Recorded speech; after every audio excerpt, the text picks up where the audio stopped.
ये बातें गुप्त रखी जाती है, लेकिन क्यों कह रहे हैं? हमारे विश्वास के लिए कह रहे हैं। तुम चाहे जितने पाप कर चुके हो भाई, अब हो गया, आ जाओ, नाम की शरण में आ जाओ, तुम बिल्कुल चिंता मत करो। कई भाई लोग आके प्रश्न करते हैं कि हमसे बहुत पाप हो गए, क्या हमारे पापों का उद्धार हो जाएगा, नाश हो जाएगा? तो ननु दुरिताक्रांताय ते कथम संशयम दास्यामि तत्राहा जय नाम धेय मुनि वृंद गेय जनरंजनाय परमक्षराकृते तुमनादरादपि मनागुदीरितम निखिलोग्रताप पटलिम बिलुम पशी। भगवान नाम जिसको अपना आश्रय दे देते हैं, कोई भी पाप ऐसा नहीं कि उसको दंड दे सके।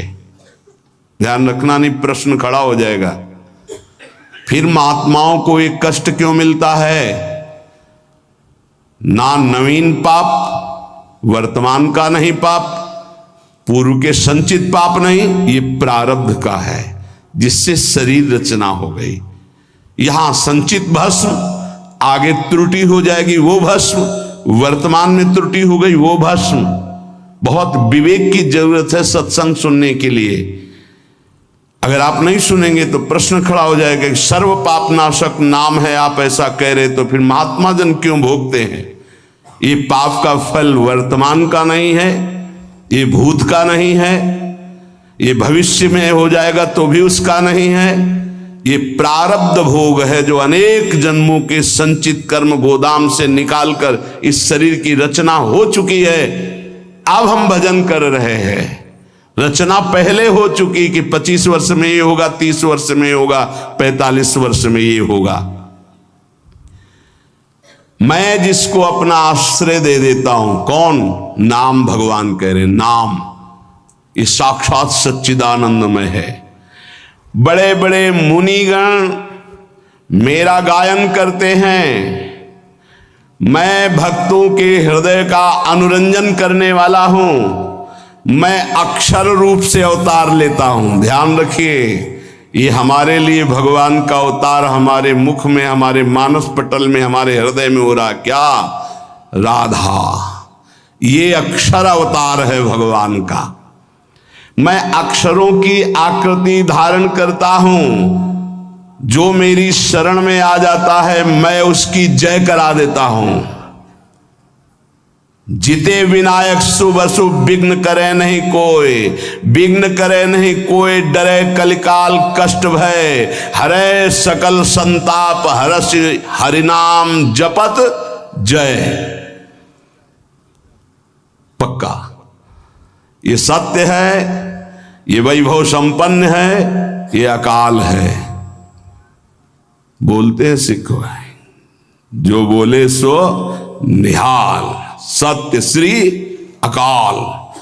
कालातीत तुम्हें बना देगा, श्री संपूर्ण वैभव प्राप्त हो जाएगा। सत्य है, वैभव संपन्न है, कालातीत है, और जो इसको बोले तो निहाल हो जाए। कह रहे हैं उसकी जय हो जाती है। एक एक शब्द पकड़ो, हृदय आनंद में भर जाएगा। मैं अक्षर रूप धारण करता हूं, राधा राधा राधा। ये जो आपके मानस पटल पर राधा राधा, ये प्रियाजू ने अक्षर आकृति धारण करके आपके हृदय में पर्सनल अवतार लिया है। नाम भगवान कह, मेरा उत्कर्ष नामी से भी बढ़कर है। नामी ने तो एक अहिल्या जी का उद्धार किया, वर्णन आता है चरण स्पर्श करा के, और नाम जब स्पर्श किया तो करोड़ों अहिल्या परम पद में पहुंच गई, कौन जानता है। भगवान जब अवतार लेते हैं तो बड़े बड़े असुरों को मारते हैं, नाम जब अवतार लेता है तो ऐसे जिनको जानता भी नहीं कोई कितने पापाचारी, और वो सब भगवत पद को प्राप्त हो गए। नाम का उत्कर्ष नामी से भी बढ़कर के है।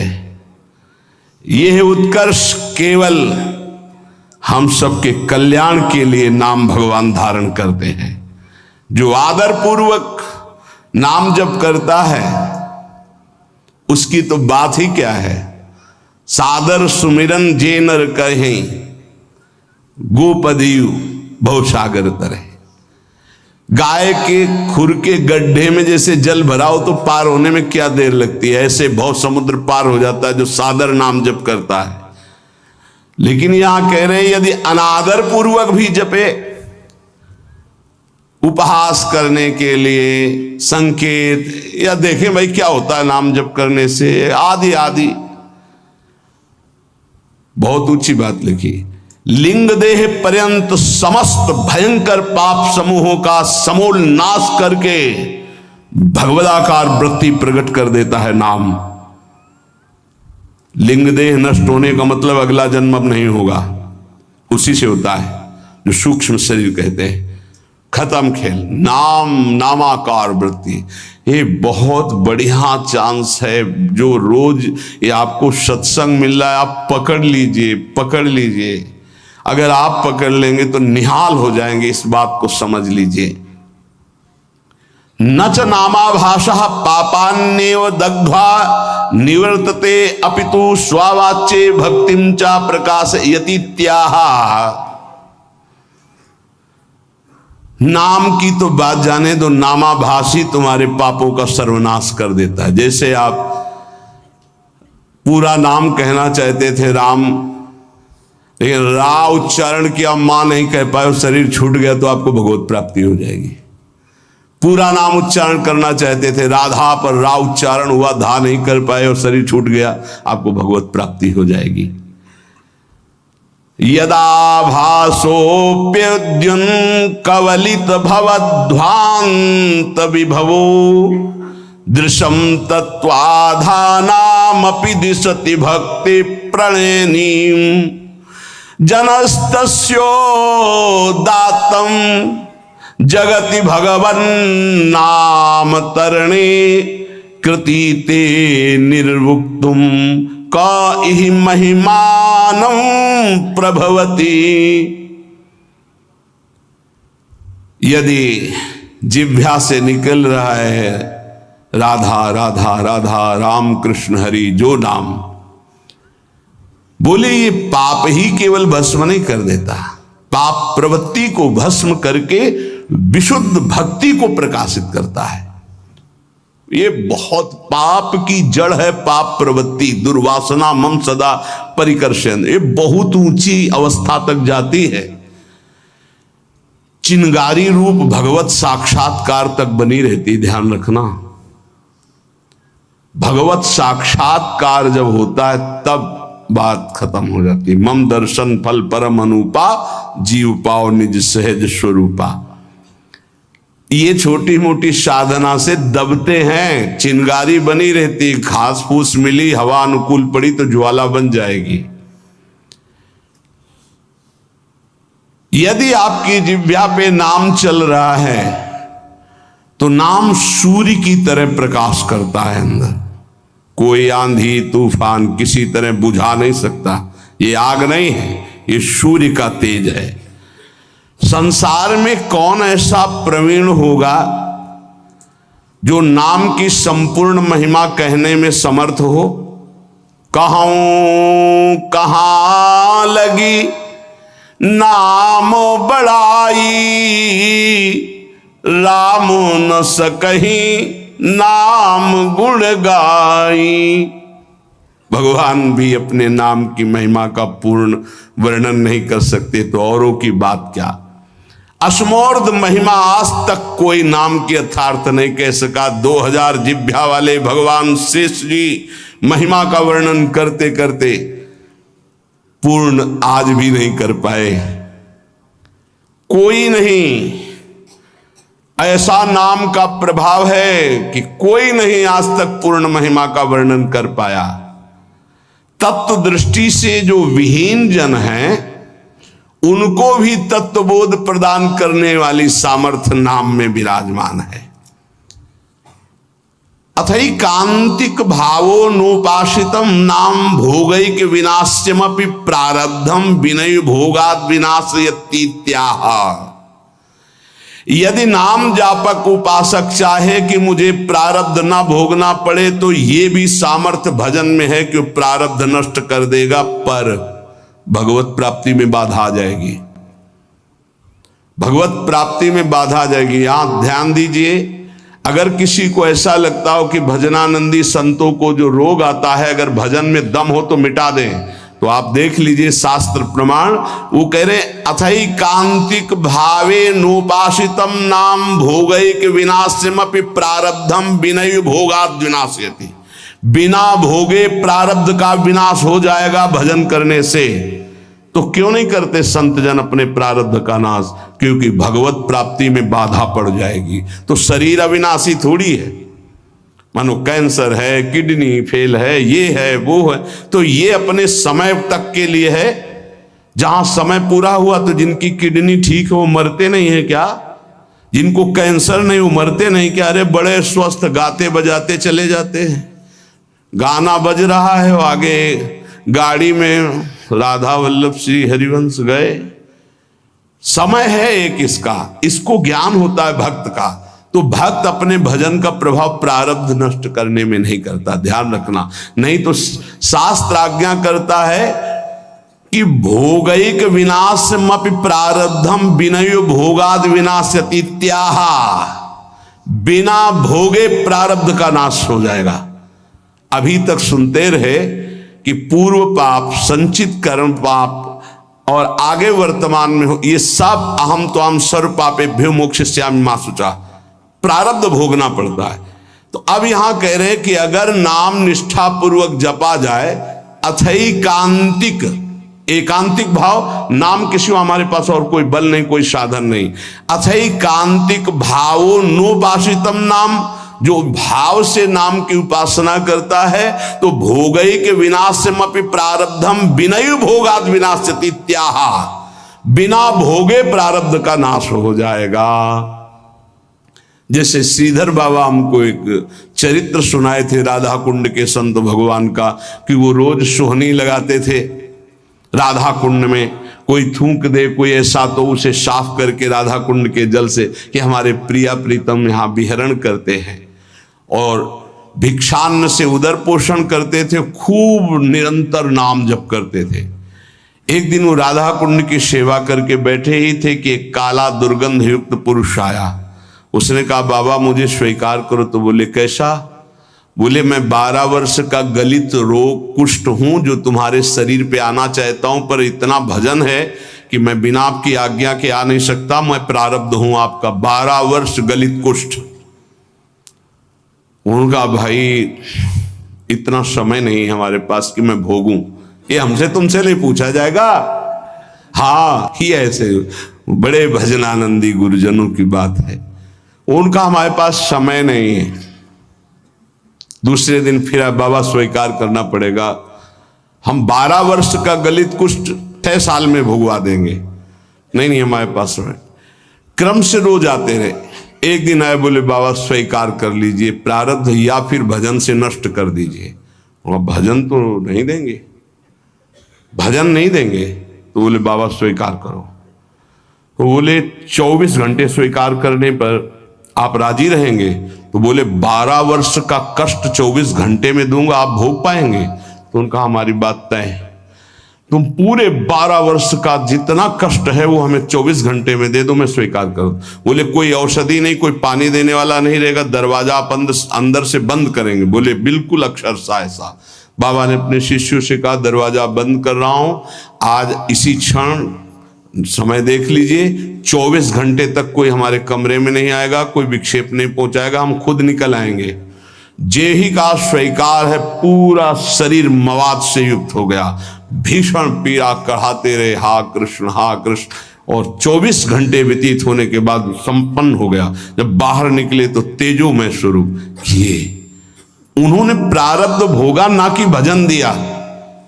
यहां कह रहे कि अगर आप भजन बल से चाहें, देखो अगर किसी ने वस्त्र दे दिया, किसी ने भोजन दे दिया, किसी ने कुटिया बनवा दी, तो उसका प्रारब्ध लेकर भोग लेते हैं फिर अपना प्रारब्ध कैसे छीड़ कर लेंगे? विचार करो, महापुरुषों में इतनी सामर्थ्य है, वो फिर अपना प्रारब्ध क्यों?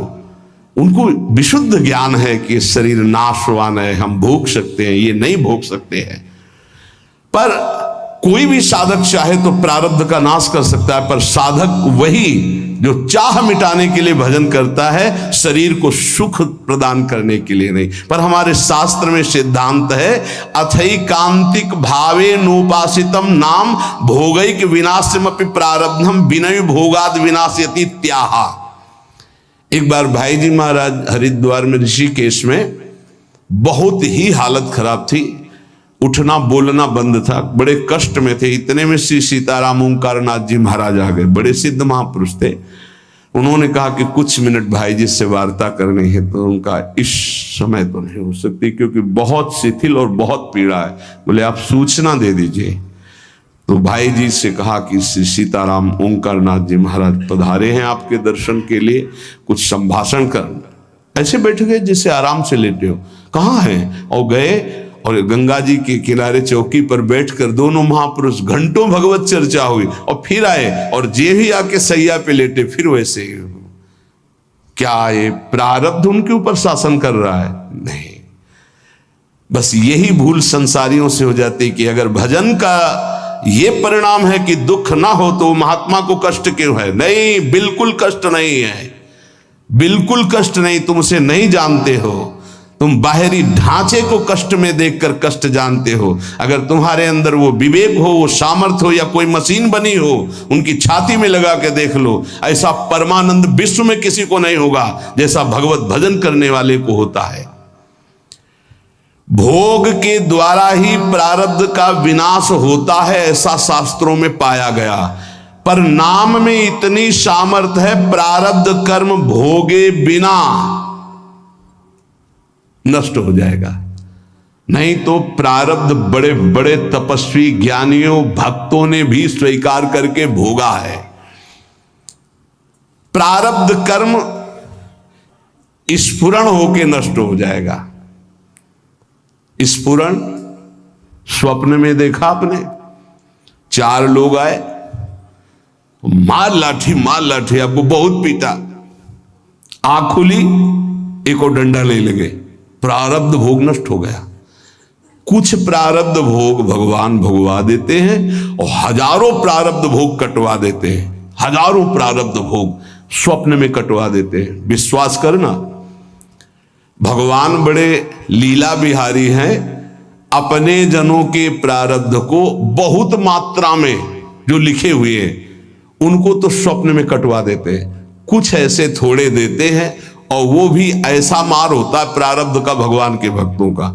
जैसे कोई पड़ोसी से बालक कुछ बिगाड़ करके झगड़ा कर लिया, अब पड़ोसी मारने आ रहा है तो उसकी मैया बड़ी प्रवीण होती, दौड़ के जाती है, वो कहती है अरे रुको रुको, कहा था दुष्ट तू मानेगा नहीं। हो इतना गुस्सा करके ऊंचे हाथ उठा के, और हाथ पीठ में आते आते नरम पड़ गया और धीरे से लगा, फिर ऊपर उठा तो आसपास, अरे बहन जी रहने दीजिए, आप कहते हो तो हम मान जाते, नहीं हाथ तो इसकी खाल उधेड़ देती। ऐसा प्रारब्ध भोग भोगवाते भगवान। समझ पा रहे हो? हाथ बहुत ऊंचा उठा रही मैया, पर उसका लाला है इसलिए बहुत धीरे पड़ता है जाकर के। अगर पड़ोसी मारता तो भले हाथ ऊंचा ना उठता, लेकिन वो बहुत जोर का लगता। तो ऐसे ही प्रारब्ध पड़ोसी की तरह पिटाई करता है सबकी, लेकिन भक्तों के प्रति जब पिटाई होती है तो मैया की तरह पिटाई होती है। हाँ, जैसे कुम्हार नीचे हाथ लगा के ऊपर पिटाई करता है ना मटकी की, ऐसे भगवान आनंद सिंधु सत्य कह रहे हैं, आनंद का हाथ लगा करके ऊपर से प्रारब्ध को भगवा देते हैं। ब्रह्म विद्या का साक्षात्कार करने वाले महापुरुषों के संचित भस्म हो जाते हैं, क्रियमाण का नाश हो जाता है, परंतु प्रारब्ध भोगना पड़ता है। परंतु वही प्रारब्ध नाम निष्ठा वाले को चाहे तो स्पर्श भी नहीं कर सकता। इसमें वेद प्रमाण है। सा एव सर्वेभ्यः पापमभ्यः उदितः उदेति ही वै सर्व पापमभ्यो या एवं वेद उदिति तस्य नाम। जो तपस्या साधना वेदांत के द्वारा सारे पाप भस्म कर चुका है, वो पूर्व और वर्तमान के पापों से छुटकारा पा जाता है, पर उसे प्रारब्ध भोगना पड़ता है। पर यदि नाम जापक है उत, ये जो नाम जापक है उसको प्रारब्ध भी भोगना नहीं पड़ेगा यदि वो चाहे तो। पर क्यों चाहेगा? अरे ब्रह्मास्त्र का प्रयोग मच्छर मारने के लिए थोड़ी होता है। आप आगे बढ़ो, खुद आपका हृदय कहेगा आओ प्रारब्ध स्वीकार करते हैं, लेकिन भजन एक भी नाम नहीं देंगे तुम्हें, भोग लेंगे हम। बहुत बढ़िया बात है। देखो जब पैसे में मात हो जाता है ना, तो जिससे उधार लिया जाता है कहा जाता है 2 दिन काम करवा लो यार, पैसा मत लो, शरीर से हम काम कर देंगे, पैसा हाँ राजी। ऐसे ही भक्त होता है, शरीर से हम भोग लेंगे, भजन नहीं देंगे तुम्हें, हाँ राजी तो आओ। देव कष्ट और आर्त भाव से पुकारेंगे राधा राधा राधा, हम तो माला माल है, हमारा घाटा क्या है। अभी शरीर छूटे तो प्रियाजू मिलेंगे, कल छूटे तो प्रियाजू मिलेंगे, 10 वर्ष बाद छूटे तो प्रियाजू मिलेंगे। जो यहां कर रहे हैं वहां करना है। यहां आप लोगों के रूप में बैठे हुए भगवत चर्चा हो रही है, वहां प्रियाजू के सामने प्रियाजू का यश गा करके नाचेंगे, गाएंगे, खेलेंगे, कूदेंगे अपनी स्वामिनी जी के साथ। घाटा कहाँ है हमारे पास? तद वृंदावन धाम नाम रसदम बंदामि राधापते है। मैं उसी वृंदावन की उपासना करता हूं जिसके कण की आशाएं बड़े बड़े महापुरुष करते हैं। राधापति प्रिया प्रीतम ने मुझे उस रस का दान कर दिया है। ये बातें गुप्त रखी जाती है, लेकिन क्यों कह रहे हैं? हमारे विश्वास के लिए कह रहे हैं। फल दे दिया है ऐसा लिख सकते थे, लेकिन का रस दान कर दिया है। दान भिक्षुक को मिलता है। यहां हम अधिकारी नहीं हैं कि हमारी साधना का फल मिला कि श्यामा श्याम के चरणारविंद का महामाधुर्य प्रेम रस, तो इनसे बड़ा कौन साधक होगा? ये तो सिद्ध हैं। 88 हजार वर्ष की समाधि लगती जिसमें हम सैकड़ों बार जन्म लें और मर जाएं, तो उनकी एक समाधि के बराबर हमारा जीवन नहीं होगा। हमारे पास कुछ नहीं है, हमको कृपा से घसीटा गया। अब हमारे पास केवल उनकी दया कृपा करुणा ही है कि हमारा निस्तार कर सकती है। तो ऐसे दाता है कि हमें श्यामा श्याम अपने आप को दे दिए। अति उदार बिबि सुंदर सुरत सूर सुकुमार। ये सुकुमार तत्व युगल सरकार महादानी हैं। ये अपना दान करने के लिए अपनी कृपा का अवतार कराते हैं। श्यामा श्याम की कृपा का अवतार कौन है? आचार्य। कृपा रूप जो वप धर्यो। तभी कहा गया महिमा तेरी कहा कहो श्री हरिवंश दयाल, तेरे द्वारे बटत है सहज लाडली लाल। सहज शब्द देख लीजिए, बस पंक्ति में बने रहिए। आपको ये चिंता नहीं करनी कि आपके अंदर क्या विकार चल रहा है, आपका भजन कितना चल रहा है, आप किस कोटि के साधक हैं। यहां इसका कोई गणना नहीं। यहां गणना है पंक्ति में खड़े रहो, बस इधर उधर नहीं डोलना। अगल बगल से पंक्ति लगी हुई है, वो आपको बुलाएंगे, बहुत समय हो गया खड़े रहते, कुछ मिला? बोले नहीं अभी तो खड़े हैं। बोले आ जाओ हमारी पंक्ति में, देखो क्या बट रहा है, आनंद लीजिए। तो ऐसा ना गलती करें। ये जो शरणागति प्रिया प्रीतम की मिली, बस इसी पंक्ति में बने रहना। तो महिमा तेरी कहा कहो श्री हरिवंश दयाल, तेरे द्वारे बटत हैं सहज लाडली लाल। इसी पंक्ति से बड़े बड़े रस सिद्ध महापुरुष हो गए हैं। उसी पंक्ति में आप भी जा रहे हैं। और पंक्ति का एक प्रभाव होता है कि चलना नहीं पड़ता, धक्के से आगे पहुंचा दिया जाता है। जब जोरदार पंक्ति लगी हो, आप बिल्कुल सेट हो जाओ उस पंक्ति में, तो पीछे से रेला आएगा, आप आगे पहुंच जाएंगे। जैसे बरसाने लाडली जी के दर्शन करने जाए ना, तो ये देखा ना, धक्का लग लग करके एकदम सामने पहुंच गए और लाडली जी के दर्शन। बस अपने को पंक्ति में खड़ा कर दो। हमारी सामर्थ्य नहीं इस पंक्ति में खड़ा होने की। अगर अपने को पूछा जाए कि तुम्हें क्या चाहिए, उस पंक्ति में खड़ा करें तो बहुत घटिया मांग होगी। इतने रुपया दे दो, इतना मकान दे दो, दुल्हन दे दो, ये दे दो, वो दे दो। अगर हम पूछा जाए हृदय से सबके, ये खुल के बताओ तुम्हें क्या चाहिए, तो वो जब बोलेगा ना तो होश उड़ जाएंगे। हम लोगों से मांगा जाए कि आप अपना प्राण, अपना जीवन, अपना सर्वस्व प्रभु के लिए न्यौछावर कर दो, नहीं करोगे। और काम भाव के लिए आप 1 मिनट में तैयार हो जाएंगे प्राण देने के लिए। पक्का समझ, 1 मिनट में ऐसे अमूल्य प्राणों को देने के लिए तैयार हो जाएंगे। कैसे? जानते हो कि अगर इस बात का परिणाम आया तो आपको आजीवन कैद या फांसी मिल सकती है, लेकिन आप उस बात को ना समझकर आप कूद पड़ते हैं। तो हमसे पूछा जाए हृदय की बात तो संसार प्रिय है, प्रभु नहीं। पर पता नहीं लाडली की कृपा, धक्का लगते लगते लाइन में लग गए। फिर पता चला ये लाइन क्या बटता है इसमें? बोले प्रिया प्रीतम बटते हैं इसमें। तो लगा ये हम तो न प्रिया प्रीतम चाहते थे, ना ये पंक्ति जानते थे। पता नहीं कैसे धक्का लगते हुए भीड़ में और ऐसी पंक्ति में लग गए जहां प्रिया प्रीतम बट रहे हैं। महिमा तेरी कहा कहो। हाँ, आचार्य चरण बैठे हैं और प्रदान करते जा रहे हैं। श्यामा श्याम की रति, श्यामा श्याम की रति, श्यामा श्याम प्रदान करते जा रहे। बोले मुझे राधापति ने रस का दान कर दिया है, अब मुझे कुछ नहीं चाहिए। कदानु वृंदावन कुंज मंडले भ्रमन भ्रमम हेम हरिन मणिप्रभम संस्मृत्य संस्मृत्य तदद्भुतम प्रियद्वयम द्वयम विस्मृति में तुम्हें खिलम। आहा, ऐसा कब होगा कि वृंदावन की कुंज कुंज में लीला चिंतन डोलूं, नील हेम मणि युगल नाम सुमिरन ते ही को घोलूं। ऐसा कब होगा? कदान वृंदावन कुंज मंडले भ्रमन भ्रमन हेम हरिन मणि प्रभम। मेरे नेत्रों में श्री श्यामाजू और लालजू की छवि छाई है और पद गुनगुनाते हुए वृंदावन की गलियों में डोल रहे। यहां चलना ही परिक्रमा और भजन है, ध्यान रखना। पक्की बात मान लीजिए हमारी, विश्वास करना।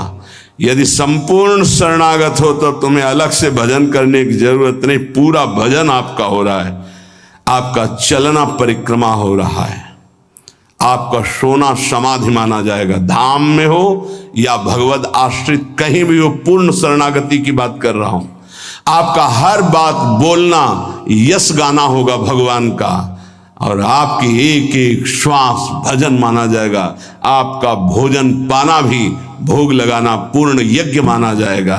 निद्रा समाधि स्थिति, एक एक कदम, एक एक क्षण, अब वो भजन करना नहीं पड़ रहा, स्वाभाविक होता है शरणागति का। ऐसा कब होगा? भ्रमण भ्रमण हमारे पैर चल रहे हैं पर मुझे पता नहीं क्यों। गौर श्याम जोरी हमारे हृदय मानस पटल पर छाई हुई है और हम गुनगुना रहे हैं। यार क्या अमृत है इन पदों में, बाद में जान पाओगे। अभी विष फैला है जबान में विषय भोगों का, इन नाना प्रकार के पदार्थों का, इसलिए पदों का स्वाद नहीं आ रहा। नहीं तो डूब जाओगे, डूब जाओगे, सुख में डूब जाओगे। देख सखी राधा पिय केली, देख सखी, सखी देख देख प्रिया प्रीतम का कैसा सुंदर रूप है, देखो तो कैसे बन विहार कर। देख सखी राधा पिय केली, ये दो खोरी खिरक गिर गहवर बिहरत कुंवर कंठ भुज मेली। ये दो नवल किशोर रूप निधि बिटप तमाल कनक मनोबेली। अधर अदन चुंबन परिरंभन तन पुलकित आनंद रस छेली। ये सखी देखी आज देख ब्रज सुंदरी मोहन बनी केली, अंश अंश बाहुदय किशोर जोर रूप रास मनो तमाल अरुझि रही सरस कनक बेली। देख सखी नव निकुंज भ्रमर गुंज मंजु घोष प्रेम पुंज, गान करत मोर पिकन अपने सुरसों में। मदन मुदित अंग अंग बीच बीच सुरत रंग, तो पल पल हरिवंश पीवत नयन चसक झेली। ये गा तो गए 2 मिनट में, लेकिन जब शोभा उतरेगी ना तो कितने घंटे शिथिल हृदय बना रहेगा। महाप्रेम रस कब ऐसा होगा कि वृंदावन में इन पदों को गुनगुनाते हुए, लीला का चिंतन करते हुए, रूप माधुरी का पान करते हुए घूमूंगा। संस्मृत्य संस्मृत्य तदद्भुतम प्रियद्वयम, मेरे परम प्राण प्रिय द्वयसी नवल किशोर जी की स्मृति में रहूंगा। विस्मृति में तो मेखिलम, और सब भूल जाऊंगा, केवल स्मृति में मेरे प्रिया प्रीतम रहेंगे। नाम, यदि हमारे मुख में नाम चल रहा है तो ये स्थिति दुर्लभ नहीं है। नाम की अपार महिमा है।